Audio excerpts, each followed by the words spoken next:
मेरी मदर को एक कॉल आती है उन्हीं गुरुजी की, कहते हैं तुम अमृता से बात शेयर ना करना, वो बहुत टेंस हो जाएगी और बहुत घबरा जाएगी, उस पर वशीकरण हुआ।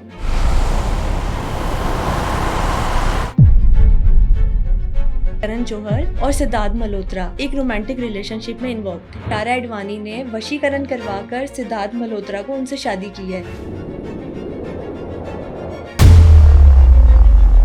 प्रिंसेस डियाना थी, उनको एंड्रयू के बारे में कोई इन्फॉर्मेशन मिल गई थी, जिसके बाद प्रिंसेस डियाना को रास्ते से हटाया गया। कंगना रनौत के बॉयफ्रेंड के और डिफरेंट क्लेम्स थे जो कि आए सामने। अजीब सी एक बात है कि जिसे वो अपने ब्लड्स के साथ वो काला जादू करती थी। और आद्यान सुमन ने जो क्लेम किया था कि कंगना रनावत मुझे बेसमेंट में बंद करके मुझे कहती हैं ये वाले मंत्र का जाप करो, और अगर मैं मंत्र का जाप नहीं करता तो वो गोविंदा के ऊपर जो काला जादू और वो सारा कुछ, मैं चाहूंगा कि वो मैं एक्सप्लेन ना करूं, आप एक्सप्लेन करें। गोविंदा ने यूं अपनी आंखें बंद की हुई हैं और मतलब हवा में ना किसी के साथ बातें कर रहे हैं। एडी ने कहा मेरा तो वहाँ पे सांस ही सूख गया। गोविंदा बात किससे कर रहे हैं? मैंने गोविंदा को यूं मिलाया और पूछा कि sir are you all right? Govinda ने कहा तुम पागल हो, तुम्हें नजर नहीं आता मैं अपनी माँ से बात कर रहा हूँ, जाओ यहाँ से। गोविंदा ने कहा मैं वेट नहीं कर सकता, कोई एक्ट्रेस नहीं आ रही, मेरी माँ आ रही है, यहाँ पे चेयर ला के रखो। सेट पर एकदम से खामोशी हो जाती है कि गोविंदा की माँ जो इस दुनिया में नहीं है वो गोविंदा से। शहनाज गिल ने बताया कि रात का सीक्वेंस था, एक घोड़ी थी और उसके पीछे मुझे दुल्हन बना के बांध दिया गया था।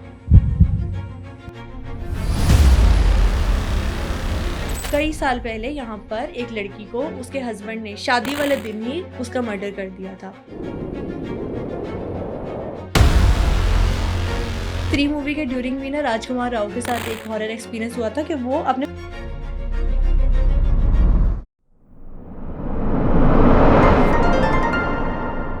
अस्सलाम वालेकुम नाजरीन, मैं हसन ज़ेब आपको खुशामदीद कहता हूँ। आज एक मुनफरिद किस्म की एपिसोड के साथ हाज़िर हुए हैं हम।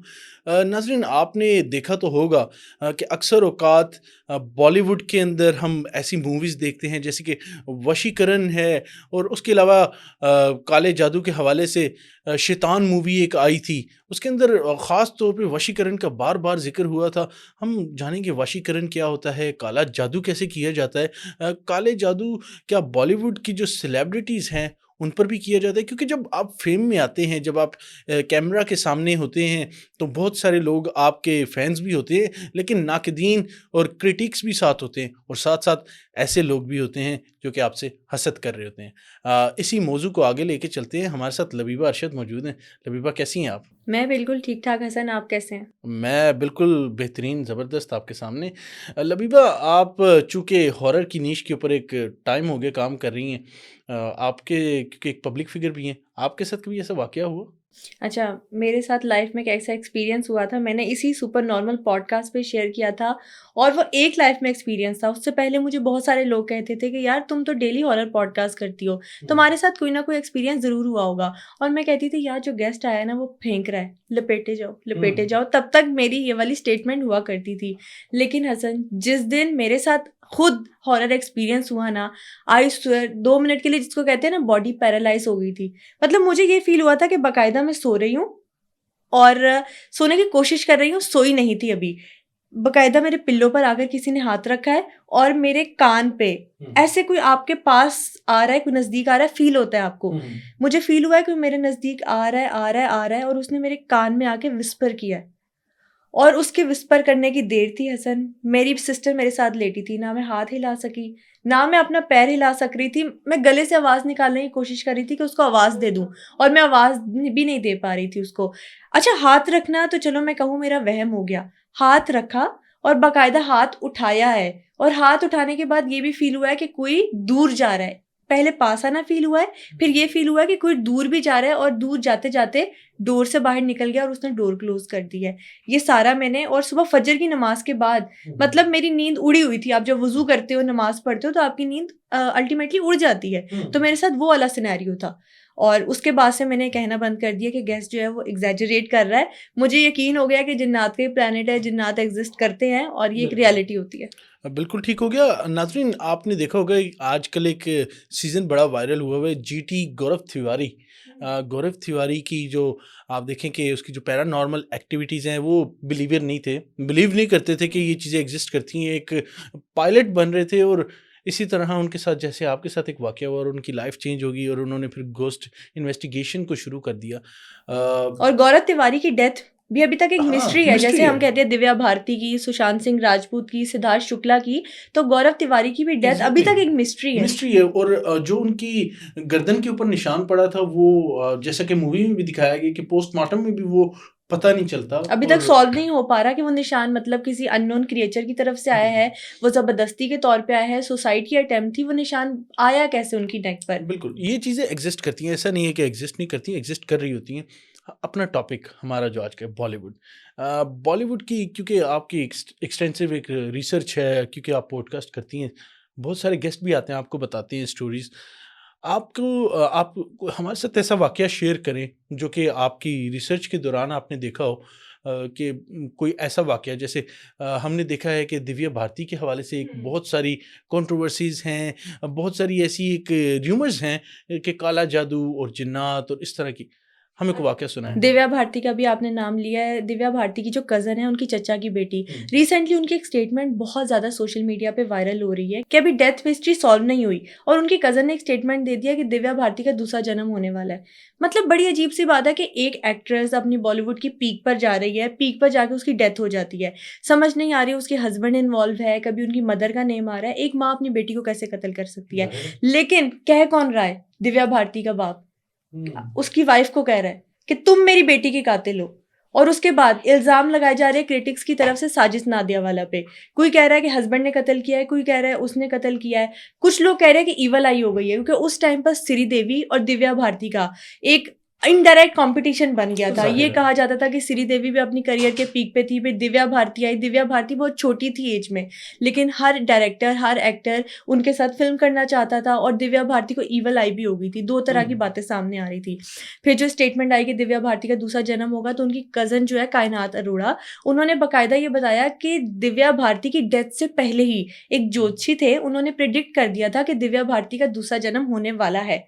दूसरी आपने बात की हसन कि आप कोई ऐसा केस शेयर करें जिसमें लग रहा हो कि ब्लैक मैजिक है।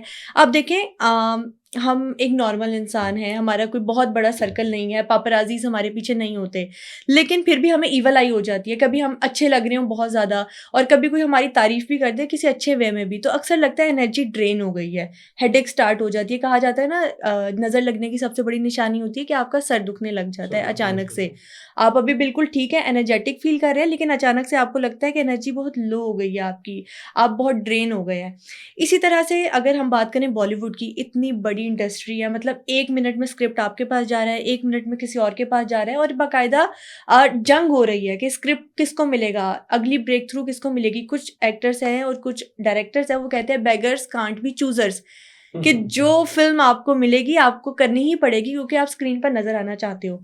अच्छा, एक एक्ट्रेस है अमृता राव, बचपन में हम सब ने उनकी फिल्म्स बहुत देखी हैं, विवाह हो गई, इश्क विश्क हो गई, मैं हूं ना हो गई। अब आप सोचें कि अमृता राव एक बहुत बड़ी एक्ट्रेस थी अपनी पीक पे, करियर पीक पे, लेकिन अचानक से वो कहाँ गायब हो गई? इश्क विश्क की, विवाह की, जॉली एलएलबी में अभी नजर आई हैं, लेकिन उस तरह का इम्पैक्ट नहीं हुआ। मतलब अगर कोई और एक्ट्रेस होती, वो इतने अरसे बाद सिल्वर स्क्रीन पर या गोल्डन स्क्रीन पर नजर आती, तो ये स्टेटमेंट सामने आती कि अमृता राव का कमबैक है। इवन उनके कमबैक की न्यूज भी नहीं आई, हमने कहीं नहीं देखी। बहुत कम लोगों को पता होगा, जैसे आपको पता था अमृता राव जॉली एलएलबी में भी आई है, बहुत कम लोगों को पता था।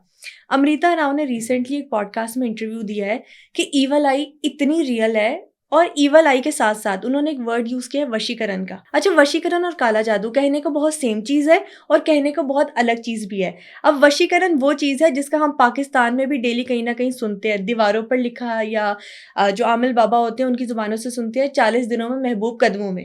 इट्स जस्ट लाइक कि आपके ब्रेन को हैक कर लिया गया है, आपको अपने वश में कर लिया गया है। अब अमृता राव ने अपने करियर के बारे में ये स्टेटमेंट दी है कि जब मैंने इश्क विश्क की शाहिद कपूर के साथ और उसके बाद मैंने विवाह की, तो मुझे और शाहिद कपूर को दोनों को face of the year declare कर दिया गया। मतलब हम भी मानते हैं सारी कि उनकी पॉपुलैरिटी बहुत ज़्यादा थी उस टाइम पे। मैंने विवाह कम से कम 40 टाइम्स देखी है। विवाह उनकी इतनी सुपरहिट फिल्म थी। उसके बाद अमृता राव ने बताया कि मुझे और शाहिद को एक कवर शूट के लिए बुलाया गया। अब अमृता राव बैठी हैं सेंटर में अवार्ड पकड़ के, शाहिद कपूर उनकी बैक साइड पे खड़े हैं अवार्ड पकड़ के। राइट साइड पे फेमस एक्ट्रेस है, लेफ्ट साइड पे फेमस एक्ट्रेस है। उन्होंने ना एक्ट्रेस का नाम नहीं लिया, लेकिन उन्होंने कहा कि जब एक्ट्रेस मेरे राइट साइड पर आके बैठी है, अचानक से मुझे माइग्रेन स्टार्ट हो जाता है। और वो एक्ट्रेस मेरी तरफ देखती हैं और डायरेक्टर को कहती है, I deserve to sit in centre, कि अमृता की जगह मैं सेंटर में बैठना डिजर्व करती हूँ। उसके बाद अमृता राव ने कहा शूट पैकअप हो जाता है, मैं घर जाती हूँ। घर जाने के बाद मैं वेट में होती हूँ कि वो कवर शूट कब आएगा सामने। भाई मेरी एक अचीवमेंट है, मैंने फिल्म कर ली, लेकिन मैं अपनी फैमिली को दिखाऊंगी कि मैं कवर पेज पे हूँ। और कवर पेज पे होने के बाद एक्ट्रेस या एक्ट्रेसेस जो होती हैं, उनको ये भी थोड़ा सा लालच होता है कि उसके बाद हमें और अच्छे अच्छे प्रोजेक्ट मिलेंगे। एक फिल्म के बाद वो फुल स्टॉप नहीं लगा सकते। उनका करियर तभी चलेगा जब उनको आगे फिल्म्स, कमर्शियल्स, एड, सॉन्ग्स मिलते रहेंगे। अमृता राव ने कहा कि जैसे ही कवर शूट बाहर आया, मैं और शाहिद कपूर इतने डिसअपॉइंटेड थे कि हम दोनों कवर शूट में नहीं थे। उसको किसी तरह से फोटोशॉप कर दिया गया। कुछ एक दफ़ा नया शूट हुआ, ईवल आई हो गई, कुछ हुआ मेरे साथ कि वो शूट में मुझे और शाहिद को एलिमिनेट कर दिया गया। लेकिन अमृता ने कहा कि उस टाइम मैं बहुत यंगस्टर थी और अपने करियर की इतनी पीक पर नहीं थी, तो मैंने बात डाइजेस्ट कर ली। मैंने कहा चलो कोई बात नहीं, होता रहता है, ज़िंदगी यहीं ख़त्म नहीं होती, आगे बढ़ना है। उसके बाद उन्होंने कहा कि मैं एक गुरु के पास गई। उनकी स्टेटमेंट थी कि हर किसी के कोई ना कोई गुरु होते हैं। तो मेरी मदर बहुत स्पिरिचुअल है। उनकी छोटी सिस्टर है प्रीतिका राव, और वो भी बहुत स्पिरिचुअल है। मेरी मदर और प्रीतिका एक बाबा जी के पास गई और उन्होंने मुझे भी फोर्स किया कि अमृता आज तुम सेट पर नहीं गई हो, आज तुम्हारा छुट्टी का दिन है, तो तुम भी साथ चलो। अमृता राव ने कहा हालांकि मैं इन चीज़ों पर इतना बिलीव नहीं करती थी उस टाइम पर, लेकिन क्योंकि मेरी मदर और सिस्टर बहुत इंसिस्ट कर रहे थे, तो मैंने कहा चलो उनके साथ में भी चल देती हूँ। वो वहाँ पे कई गुरु ने हाथ देखा और उस टाइम पे ना मुझे स्माइल करके कहा कि तुम बहुत आगे जाओगी, मतलब मुझे गुड विशेस के साथ अलविदा कर दिया। लेकिन अगले दिन मेरी मदर को एक कॉल आती है उन्हीं गुरुजी की। कहते हैं तुम अमृता से बात शेयर ना करना, वो बहुत टेंस हो जाएगी और बहुत घबरा जाएगी, उस पर वशीकरण हुआ हुआ है। अच्छा। अमृता ने कहा मैंने बहुत पूछने की कोशिश की कि वशीकरण किया किसने है, लेकिन उन्होंने नाम नहीं लिया। उन्होंने कहा सिर्फ अपनी नज़र उतारे और जितनी चैरिटी हो सके उतनी चैरिटी करे। अमृता राव ने कहा उसके बाद मेरी शादी हो गई लाइफ में। शादी के बाद मैंने कुछ प्रोजेक्ट्स खुद छोड़े, क्योंकि आपकी ज़िंदगी का एक नया चैप्टर स्टार्ट होता है, आप उसमें बिजी हो जाते हो, आप इन चीज़ों पर इतना ध्यान नहीं देते। लेकिन विद इन 6 मंथ जब मैंने कम बैक करने की कोशिश की, मेरे पास 0 प्रोजेक्ट्स थे। हो नहीं सकता कि इतनी बड़ी एक्ट्रेस हो और अचानक से 0 प्रोजेक्ट पे आ जाए। सिर्फ 6 महीने का टेन्योर। हमने बहुत बड़े बड़े एक्टर्स देखे हैं जिनका हमने कमबैक होते हुए देखा है। अच्छा, वशीकरण अमृता राव ने एक तो यहाँ पे डिस्कस किया। एक और बहुत बड़ी सुपर हिट जोड़ी है जिसके साथ वशीकरण को जोड़ा जाता है, और ये बहुत इंटरेस्टिंग बात भी है और बहुत कंट्रोवर्शियल बात भी है, क्योंकि इसमें एक ऐसे बंदे का नाम आता है जो बॉलीवुड स्टार्स को बनाता भी है, उनको पीक पर भी लेके जाता है और उनको पीक से नीचे भी ला सकता है। समझ गए होंगे आप? करण जौहर तो नहीं? करण जौहर, ठीक है। You are correct. अच्छा, करण जौहर कहा जाता है कि नेपो किड्स को ज़्यादा सपोर्ट करते हैं। हाँ, ज़ाहिर है। अब देखा जाए, लेकिन ये जो करण जौहर की सपोर्ट है ना, ये किसी नेपो किड के लिए नहीं है, ये एक आउटसाइडर के लिए है। अब सोचा जाए कि करण जौहर किसी आउटसाइडर को सपोर्ट कर रहे हैं, तो बड़ी एक अनयूजुअल सी बात। मतलब हमने देखा कि कंगना रनावत हमेशा करण जौहर से इसलिए नाराज रहती है, वो कहती है तुम नेपो किड्स को प्रमोट करते हो। आलिया भट्ट हो गई, वरुण धवन हो गया, प्रियंका चोपड़ा होगी, मतलब वो सिर्फ सुपरहिट लोगों को और उन लोगों को जिनके पीछे कोई नेपोटिज्म का कोई ना कोई फैक्टर इन्वॉल्व होता है, करण जौहर उनको सपोर्ट करते हैं। कुछ लोग करण जौहर से सुशांत सिंह राजपूत की डेथ के बाद भी इसीलिए खफा रहे हैं कि उन्होंने सुशांत सिंह राजपूत को कभी उस तरह से सपोर्ट नहीं किया जिस तरह से वो डिजर्विंग थे। अच्छा, कंट्रोवर्सी ये है कि 2012 में फिल्म रिलीज होती है अक्टूबर में, स्टूडेंट ऑफ द ईयर। देखा जाए तो वो उसमें 2 नेपो किड्स हैं, वरुण धवन और आलिया भट्ट। डेविड धवन उनके बेटे हैं, वरुण धवन और महेश भट्ट की बेटी हैं आलिया भट्ट। लेकिन सिद्धार्थ मल्होत्रा एक आउटसाइडर है। अब लग रहा था किसी तरह से कि वो आउटसाइडर है। कभी आपको फील आई? हर इंटरव्यू में सिद्धार्थ मल्होत्रा को इक्वल राइट दिया गया है, बल्कि फिल्म का हीरो भी एंड पे सिद्धार्थ मल्होत्रा को उन्होंने प्रोजेक्ट किया है किसी ना किसी तरह से। अच्छा, अब सिद्धार्थ मल्होत्रा के करियर को आप जरा ना थोड़ा सा डायसेक्ट करें। 3 से 4 सुपरहिट फिल्म है, और 17 फ्लॉप फिल्म्स दी हैं सिद्धार्थ मल्होत्रा ने। 17 फ्लॉप फिल्म्स। यहाँ पे एक्टर 2 से 3 फ्लॉप फिल्म देता है ना, तो उसके बाद उनको हाँ डायरेक्टर्स कॉल उठानी बंद कर देते हैं। जो साथ वाले एक्टर्स होते हैं ना, वो भी नहीं उनकी कॉल उठाते, इवन सपोर्ट करना बंद कर देते हैं। रेंट आउट करना, मुंबई जितनी एक्सपेंसिव प्लेस है, उनके लिए अपार्टमेंट रेंट आउट करना मुश्किल हो जाता है, और जबकि आप एक स्ट्रगलिंग एक्टर हो। सिद्धार्थ मल्होत्रा ने 17 फ्लॉप्स दी है, लेकिन फिर भी धर्मा प्रोडक्शन ने उन्हें 10 फिल्म्स दिया अपने बैनर के तले। और उसी के ऑपोजिट आप देखें कि सुशांत सिंह राजपूत की कोई फिल्म भी फ्लॉप नहीं थी, 0 फ्लॉप फिल्म, लेकिन फिर भी धर्मा ने कभी साइन नहीं किया। अच्छा चले, सुशांत सिंह राजपूत की कंट्रोवर्सी हम मान लेते हैं कि शायद करण जौहर को उनका काम पसंद नहीं होगा, शायद करण जौहर को उनकी जो ऑडियंस होगी वो नहीं पसंद होगी, उनकी नीश में फिल्म नहीं आती होगी, उनके जॉनरा में वो फिल्म नहीं आती होगी जिस तरह की करण जौहर बनाते हैं। कार्तिक आर्यन ऑडियंस लाइक करती है कार्तिक आर्यन को, जितना मैंने ऑब्जर्व किया। और कार्तिक आर्यन ने भूल भुलैया 2, भूल भुलैया 3 काफ़ी अच्छी फिल्म्स दी है। उसके बाद दोस्ताना बनती है, दोस्ताना का सीक्वल इतने सालों बाद आ रहा है। करण जौहर स्टेटमेंट देते हैं कि ऑडियंस डिमांड पे मैं कार्तिक आर्यन को कास्ट करने लगा हूँ, लेकिन कार्तिक आर्यन को फिल्म के शूट के 1 महीने बाद ही डिस्पोज कर दिया जाता है फिल्म से, ये कहकर कि वो अनप्रोफेशनल है। लेकिन यही बिहेवियर हम सिद्धार्थ मल्होत्रा के साथ नहीं देखते। एक जर्नलिस्ट है सिमी चांडियोके, उन्होंने ये इंकशाफ किया है कि करण जौहर और सिद्धार्थ मल्होत्रा एक रोमांटिक रिलेशनशिप में इन्वॉल्व थे। अच्छा। और करण जौहर उनको ना सिर्फ सपोर्ट करते थे, बल्कि उनके लिए गिफ्ट्स, उनके लिए फिल्म साइन, बल्कि खुद उनको फिल्म देने के साथ साथ जो दूसरे डायरेक्टर्स हैं उनको भी रिक्वेस्ट करते थे कि तुम सिद्धार्थ मल्होत्रा को फिल्म दो। अच्छा, अब करण जौहर ने एक इंटरव्यू में अपनी स्टेटमेंट दी थी, कोई भी यूट्यूब पर जाके देख सकता है, कि मैं अपने रिलेशनशिप के बाद बहुत डिप्रेस हो गया था। वो स्टेटमेंट को आप टैली करें और सिद्धार्थ मल्होत्रा की शादी की डेट्स को आप ज़रा टैली करें। लेकिन इसका मैं आपको सेकेंड पार्ट दिखाती हूँ फिल्म का। हुआ ऐसे कि सिद्धार्थ मल्होत्रा के बारे में जैसे हम बात करें कि करण जौहर उनको इतना सपोर्ट क्यों करते हैं, उसी तरह से क्रिटिक्स में भी बात होना स्टार्ट होगी कि सिद्धार्थ मल्होत्रा 10 से ज़्यादा, उस टाइम 10 से ज़्यादा, ओवरऑल उनकी 15 से 17 फिल्म्स है जो फ्लॉप है। बहुत सारे सवाल उठने लग गए। लेकिन शादी जिनके साथ हुई है उनकी कियारा एडवाणी के साथ, उनका पास्ट भी इतना कोई नीट एंड क्लीन नहीं है। अच्छा। एक जर्नलिस्ट हैं, उन्होंने एक ट्वीट की है, उन्होंने कहा कि एक क्रिकेटर की बायोपिक चल रही थी, उसमें 2 फीमेल एक्ट्रेसेस थीं और दोनों फीमेल एक्ट्रेसेस रोमांटिकली इन्वॉल्व थीं। अब एक क्रिकेटर की बायोपिक मुझे बताएं कौन कौन सी बनी है? सचिन की और MS धोनी। MS धोनी में, सचिन की बायोपिक में 2 हीरोइन नहीं है, 1 हीरोइन है। और जो MS धोनी की बायोपिक है उसमें 2 हीरोइन है, एक कियारा एडवाणी, एक दिशा पाटनी। उस टाइम करण जौहर ने क्या किया कि अपनी इमेज को सेव करने के लिए और सिद्धार्थ मल्होत्रा की इमेज को सेव करने के लिए कियारा एडवाणी को इनवाइट किया सिद्धार्थ मल्होत्रा की बर्थडे पार्टी में। वहाँ पे दोनों को इंट्रोड्यूस करवाया। दोनों को इंट्रोड्यूस करवाने के बाद दोनों को एक फिल्म में कास्ट किया, शेरशाह में, जहाँ से दोनों का कहा जाता है कि रोमांटिक लव स्टोरी स्टार्ट हुई। लेकिन कहानी यहाँ ख़त्म नहीं होती इनकी।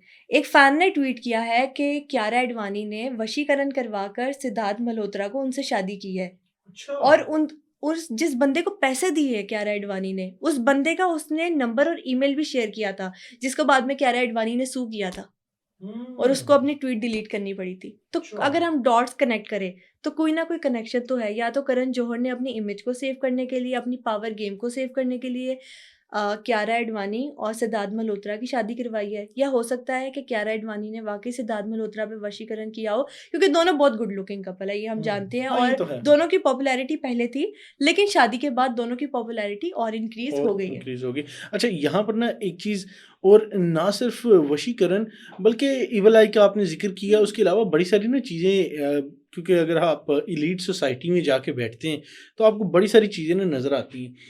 देखें, लेट्स से कि आपने भी देखा होगा एप्स्टीन फाइल्स। अब उसके अंदर इतनी चीज़ें खुल के सामने आ गई, इतनी हाई प्रोफाइल शख्सियात वहाँ पर मौजूद हैं और उस जो कुछ कर रही हैं वो समझ से बालातर है। मतलब ह्यूमन फ्लैश की पिक्चर्स और उसके अंदर काफ़ी सारी जो उसके डॉक्यूमेंट्स फाइल्स रिलीज़ हुई हैं, उसके अंदर ये चीज़ें लिखी गई हैं। अब इसके अंदर फिल्म स्टार्स भी हैं। अब हू नोज़ कि हो सकता है इसके अंदर पाकिस्तान और इंडिया, क्योंकि इंडिया की बॉलीवुड जो है ना, माने या ना माने, बहुत बड़ी इंडस्ट्री है, बहुत बड़ी इंडस्ट्री है, तो अनइमेजिनेबल। तो अब उसके अंदर ना सिर्फ ये वशीकरण बल्कि इल्यूमिनाटी इफेक्ट और जो सीक्रेट सोसाइटीज़ का इफ़ेक्ट है, देखें इस एप्स्टीन फाइल से ना एक चीज़ तो वाज़िया होगी। हम पॉडकास्ट करते हैं, हम इस चीज़ को, इल्यूमिनाटीज़ को, डिफरेंट सीक्रेट सोसाइटीज़ को हम डिस्कस करते हैं, ऑब्वियसली। तो लोग कहते हैं कि ये वो आपकी वाली बात की फेंक रहे हैं, ऐसी चीज़ कोई एग्जिस्ट नहीं करती। लेकिन देखें जब से ये एप्स्टीन फाइल रिलीज़ हुई हैं, तो एक चीज़ तो फॉर श्योर है कि ये वाक़ईतन एग्जिस्ट भी कर रही होती हैं और इनका कोई रोल है सोसाइटी में। जो अगर आप देखें ना, शाह महमूद कुरैशी की एक चीज़ थी कि somebody controls the media, and obviously. वो जब सवाल किया who controls the media, he said के डीप पॉकेट्स, हा हा हा हा। तो मतलब who is the deep pockets. और मज़े की बात ये है कि शाह महमूद कुरैशी का अपना नाम एप्स्टीन फाइल्स के अंदर है। शाह महमूद कुरैशी का नाम है, इमरान खान का नाम है। अच्छा, और ऐसे लोगों का नाम है, प्रिंस एंड्रयू का नाम है, डोनाल्ड ट्रंप का नाम है, माइकल जैक्सन का माइकल है। जैक्सन का भी है। ये कहा जाता है कि जो प्रिंसेस डियाना थी उनको एंड्रयू के बारे में कोई इन्फॉर्मेशन मिल गई थी, जिसके बाद प्रिंसेस डियाना को रास्ते से हटाया गया। अब आप माइकल जैक्सन की बात करें, माइकल जैक्सन का एक क्लेम था या माइकल जैक्सन की एक विश थी कि वो चाहता था कि मैं ज़्यादा अरसे तक जवान रहूं, और वो अपने साथ हर दम डॉक्टर को भी इसलिए रखता था क्योंकि उसकी ख्वाहिश थी कि वो लंबे अरसे तक जिंदा रहे। ये बिल्कुल। बात सारे जानते हैं। उसने मल्टीपल सर्जरीज करवाई जब उसको बर्न हो गया था ड्यूरिंग द एक्ट स्टेज पे। उसके बाद वो ऑल द टाइम एक डॉक्टर को अपने पास रखता था। अच्छा, एप्स्टीन फाइल में एक बहुत ही भयानक सी चीज़ सामने आई है कि बच्चे जब डरते हैं नेचुरली, जब उनको टॉर्चर किया जाता है, उनको डराया जाता है, उनको रुलाया जाता है, तो उनकी बॉडी में ना एंड्रोक्रोम एक केमिकल है, वो प्रोड्यूस होता है। अब जब भी हम किसी बात करते हैं सैटेनिक एक्टिविटी की, कि शैतान की पूजा के दौरान क्या रिचुअल्स इस्तेमाल होते हैं, जैसे कि एप्स्टीन फाइल में भी आया है कि बच्चियों को अब्यूज़ किया जाता था, उसके बाद बच्चियों को मर्डर किया जाता था, रेप किया जाता था और बच्चियों को पका के खाया जाता था। एक और सैटेनिक एक्टिविटी होती थी कि वहाँ पर उनका खून भी पिया जाता था। खून पीने के पीछे मैं आपको एक राज बताती हूँ, आप उसको माइकल जैक्सन का जो क्लेम है या विश है उसके साथ डायरेक्टली लिंक कर सकेंगे। जो केमिकल था, वो जब बच्चों की बॉडी में टॉर्चर के बाद या उनको डराने के बाद प्रोड्यूस होता था, उसके बाद वो बच्चों का मर्डर करके उनका खून पीते थे। और प्रिंस एंड्रयू की मेल में ये है कि हम हमेशा यंग ब्लड ट्रांसफॉर्मेशन के थ्रू रह सकते हैं। यानी वो बच्चों का खून इसलिए पीते थे क्योंकि वो जो एलीट क्लास थी वो मानती थी कि हम हमेशा जवान रहेंगे, हमेशा हेल्दी रहेंगे। अब माइकल जैक्सन का क्लेम यहाँ पे आपको पूरा होता नजर आ रहा है? ज़ाहिर सी बात है, ऑब्वियस। अगर तो इस मेल की कॉन्टेक्स्ट में देखेंगे तो फिर तो ऑब्वियस हो जाता है। आगे चलते हैं लबीबा। आगे हमारे पास कुछ और एक्ट्रेसेस हैं, जैसे कंगना रनौत। एक ऐसा नाम, ऐसा कंट्रोवर्शियल नाम कि आया इनके बॉयफ्रेंड के, और डिफरेंट क्लेम्स थे जो कि आए सामने, कि अजीब सी एक बात है कि जैसे वो अपने पीरियड ब्लड्स के साथ जो उनसे है वो काला जादू करती थी।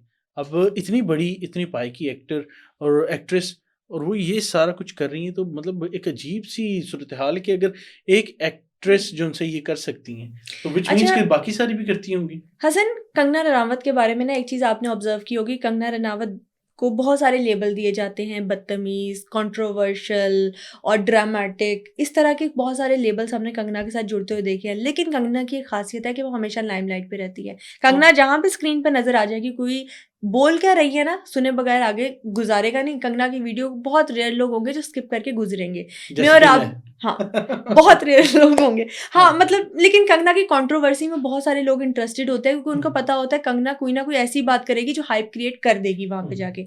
अब मैं एक खातून हूँ, लेकिन इट्स वेरी डिसगस्टिंग कि आप अपना इम्प्योर ब्लड किसी और को पिला रहे हो।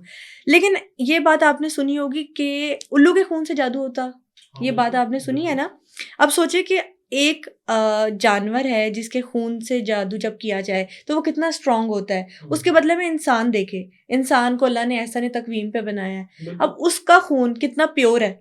बिल्कुल। उसकी मतलब साथ सिर्फ इंसान के साथ उसकी सिर्फ बॉडी नहीं जुड़ी, उसकी सोल, स्पिरिट, सारे फैक्टर्स को अगर आप इंक्लूड करें तो इंसान का ब्लड उसका ज़्यादा इम्पैक्टफुल होगा। सो इंसान के खून से जो जादू किया जाए, सोचिए वो कितना पावरफुल होगा। और आद्यान सुमन ने जो क्लेम किया था कि कंगना रनावत मुझे बेसमेंट में बंद करके मुझे कहती हैं ये वाले मंत्र का जाप करो, और अगर मैं मंत्र का जाप नहीं करता तो वो बहुत गुस्सा हो जाती हैं। मुझे लगता है कंगना अपनी सेंसेस में नहीं है, कंगना के अंदर एक और ही कोई रूह आई हुई है।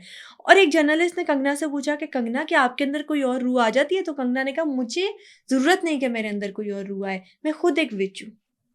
अच्छा, ये उन्होंने कहा है। हाँ, कोई भी मतलब गूगल पे जाके सर्च कर सकता है। कंगना ने इस बात का हँसी-हँसी, मज़ाक-मज़ाक में जवाब दिया है, लेकिन उनकी ये स्टेटमेंट रिकॉर्डेड है। अब आप देखें कि ये जो जादू है, ये किसी इंसान को, जो हमने स्टार्टिंग में बिल्कुल बात की थी, महबूब 40 दिनों में कदमों में, वो आदियान सुमन को अपने साथ बांध के रखना चाहती थी। और जब आदियान सुमन की उनसे जान छूटी तो उन्होंने कहा आई एम सो थैंकफुल कि वो मुझे अपने हाथ से खाना खिलाती थी। और हाथ से खाना खिलाने वाली बात वही हमने कियारा एडवाणी और सिद्धार्थ मल्होत्रा की है। बल्कि कॉफी विद करण में उनका एक इंटरव्यू है, करण जौहर ने कहा है कि मुझे बहुत लवी डवी लग रहे थे वो दोनों, जब कियारा बाइट्स बना रही थी और सिद्ध को अपने हाथों से खिला रही थी।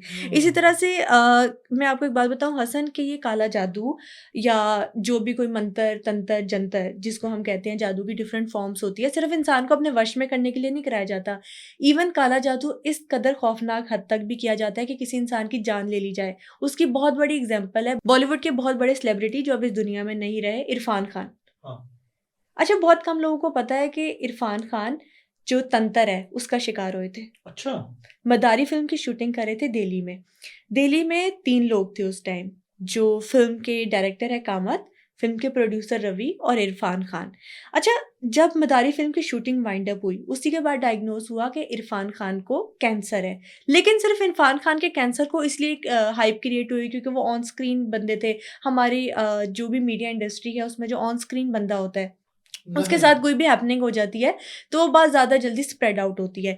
लेकिन जो कामत थे उनको भी लिवर डिजीज हुई थी, और जो रवि थे वो भी साइरोसिस से उनकी डेथ हुई थी।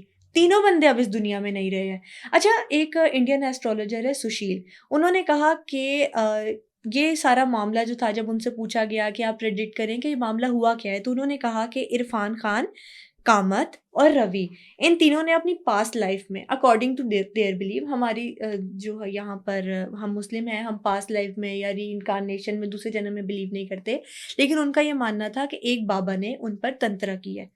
और तंत्र करने की वजह ये थी कि उनका ये मानना था कि इरफान खान, कामत और रवि, इन तीनों ने पिछले जन्म में उन बाबा के साथ कुछ बुरा किया था और बाबा इस जन्म में उनका साथ बदला ले रहे हैं। इसलिए उन्होंने उन तीनों को ऐसी बीमारी में मुब्तला किया है कि वो चाहते थे कि उनको ईजी डेथ ना मिले, और इरफान खान को तकलीफ दे मौत देने के लिए उन पर तंत्र किया गया, और उसके बाद उनकी डेथ कैंसर से हुई। और हम सारे लोग जानते हैं कि कैंसर में जो कीमोग्राफी होती है, कितनी पेनफुल डेथ होती है आपकी। गोविंदा की स्टोरी बड़ी इंटरेस्टिंग है। गोविंदा के ऊपर जो काला जादू और वो सारा कुछ, मैं चाहूँगा कि वो मैं एक्सप्लेन ना करूँ, आप एक्सप्लेन करें वो क्या है। अच्छा, गोविंदा के बारे में अगर हम अपने चाइल्डहुड की बात करें तो इतना क्रेज था, साजन चले ससुराल, कूली नंबर 1, किसी डिस्को में जाए, ये सारे वो गाने थे जो हमारी फिंगर टिप्स में होते थे स्कूल डेज में।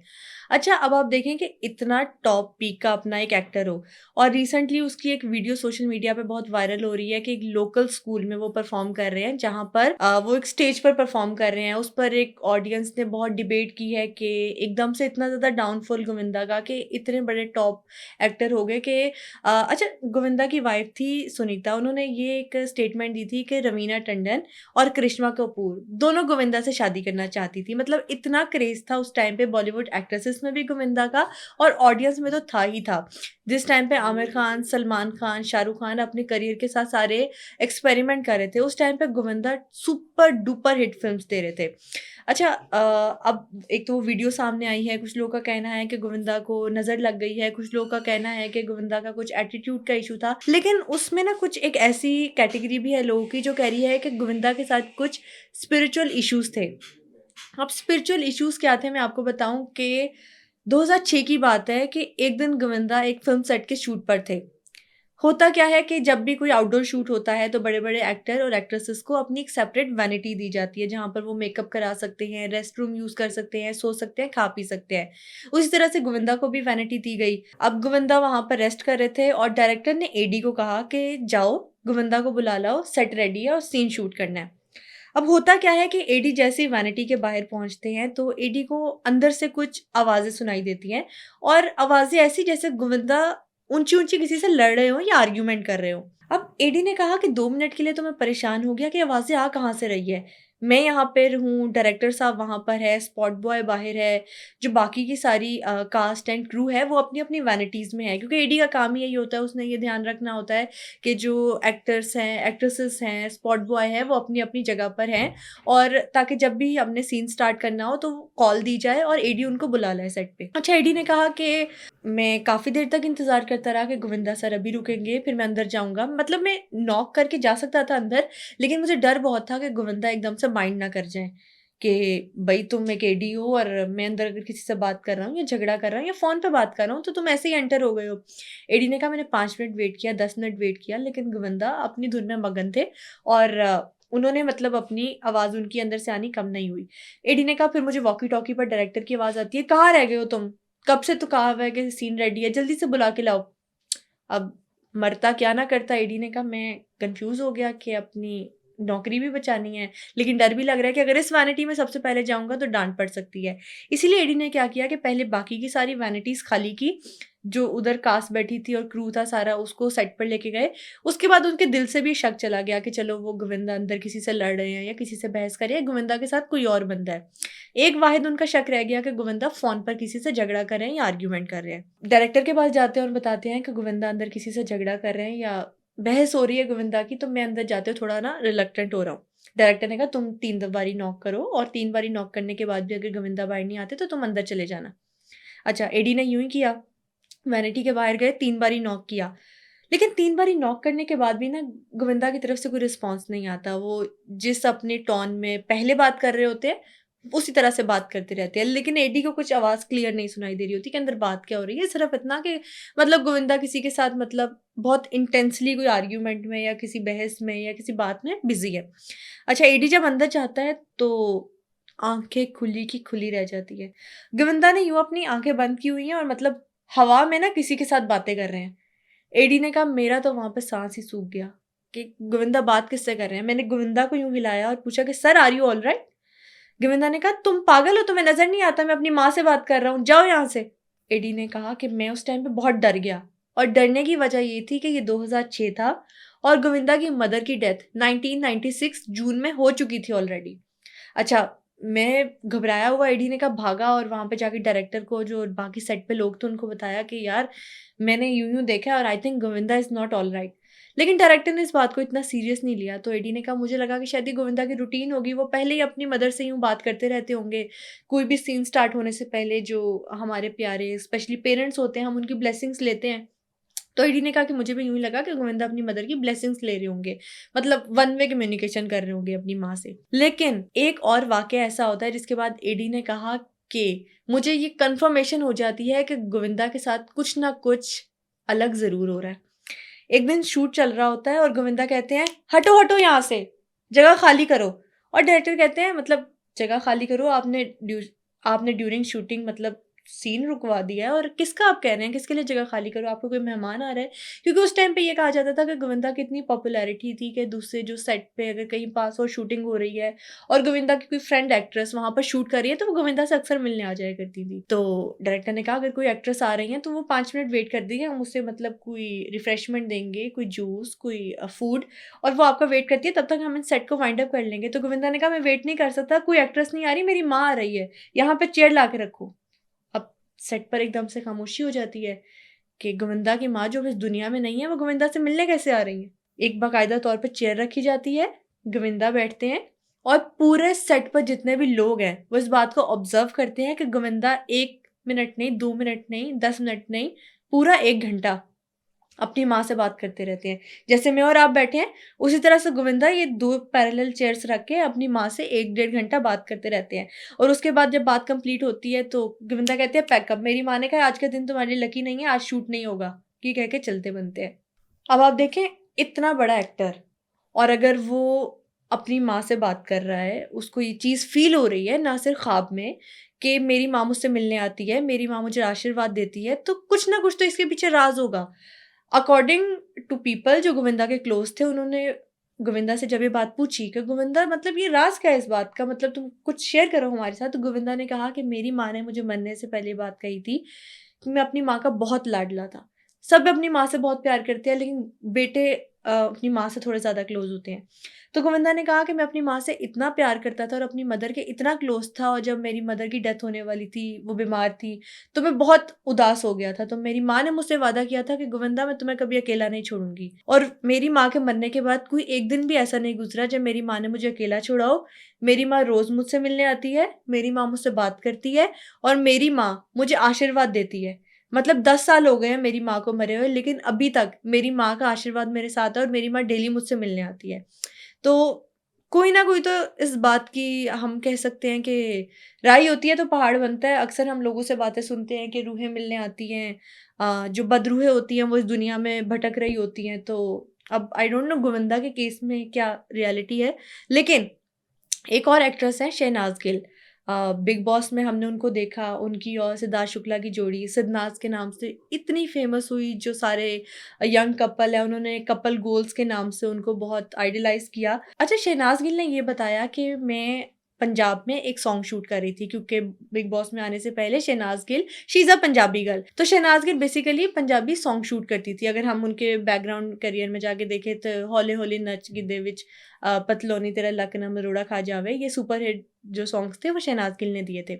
अब होता ये है कि शहनाज गिल ने बताया कि रात का सीक्वेंस था, एक घोड़ी थी और उसके पीछे मुझे दुल्हन बना के बांध दिया गया था, क्योंकि कुछ सैड रोमांटिक सॉन्ग था जिसमें हमने पोर्ट्रे करना था कि डोली आगे चली जाती है और वो दुल्हन जो होती है वो अपनी शादी से खुश नहीं होती। और वहाँ पे क्या होता है कि आखिरी सॉन्ग का सीक्वेंस था जिसके लिए हमें रात का वेट करना पड़ा।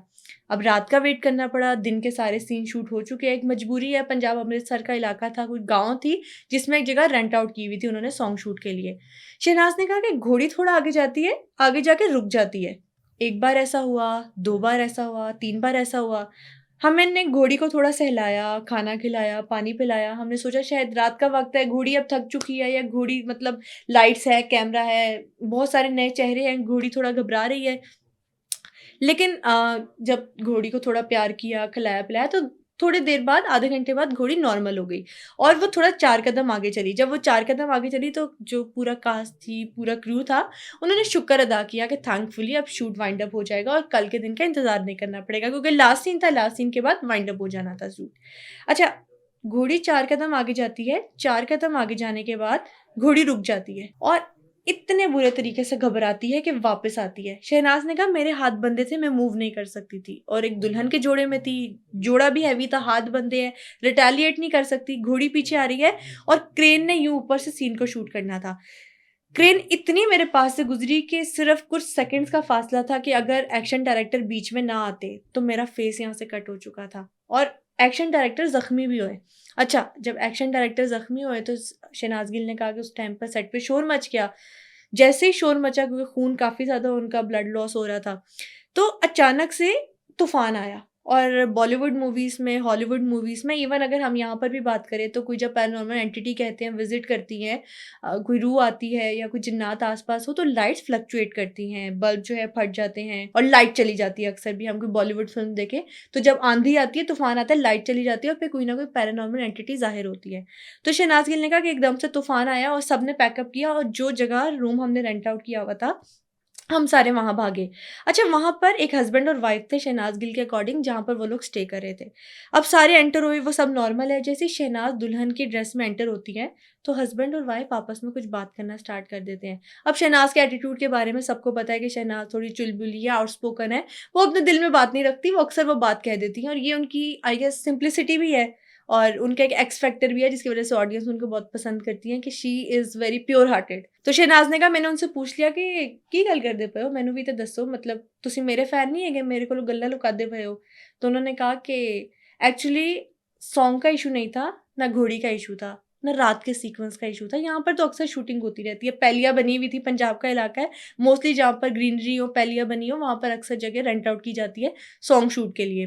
तो उन्होंने कहा यहाँ पर तो मतलब आए दिन पैलियाँ रेंट आउट होती रहती है। प्रॉब्लम ये है कि आपने दुल्हन का जोड़ा पहना है और कई साल पहले यहाँ पर एक लड़की को उसके हस्बैंड ने शादी वाले दिन ही, जबकि वो दुल्हन के कपड़ों में ही थी, उसका मर्डर कर दिया था। Over some conflict, I guess कोई जहेज का कॉन्फ्लिक्ट था। इसीलिए वो चुड़ैल जब भी कोई लड़की दुल्हन के रूप में आती है तो उसको टीज़ करती है, वो नहीं चाहती कि वो भी ज़िंदा रहे।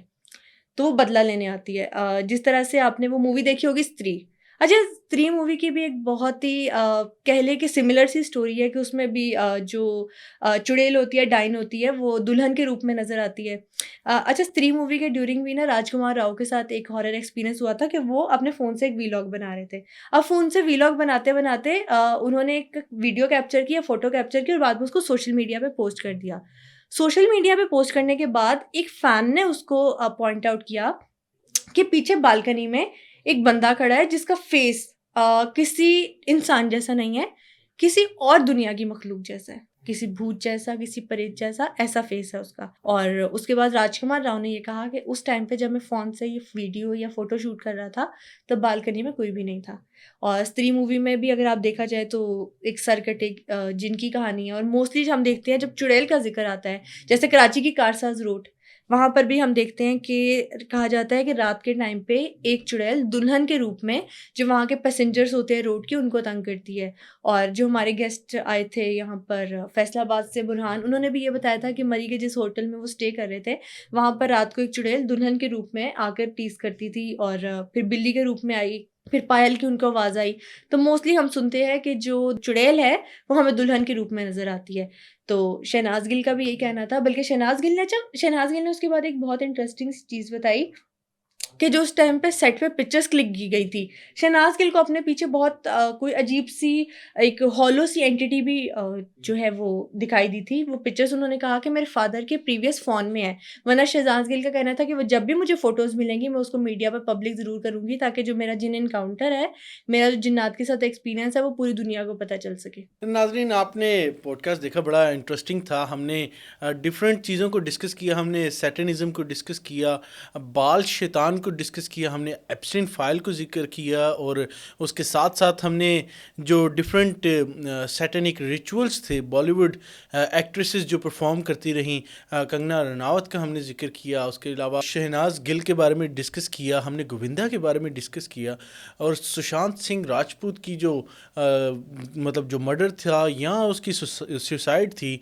वो भी एक बड़ी कंट्रोवर्शियल चीज़ है, उसके बारे में भी सारी डिस्कशन हुई। नाज़रीन, पॉडकास्ट आपके सामने था। फ़िलहाल के लिए इतना ही। नेक्स्ट एपिसोड में आपके साथ मुलाकात होगी, तब तक के लिए अल्लाह हाफ़िज़।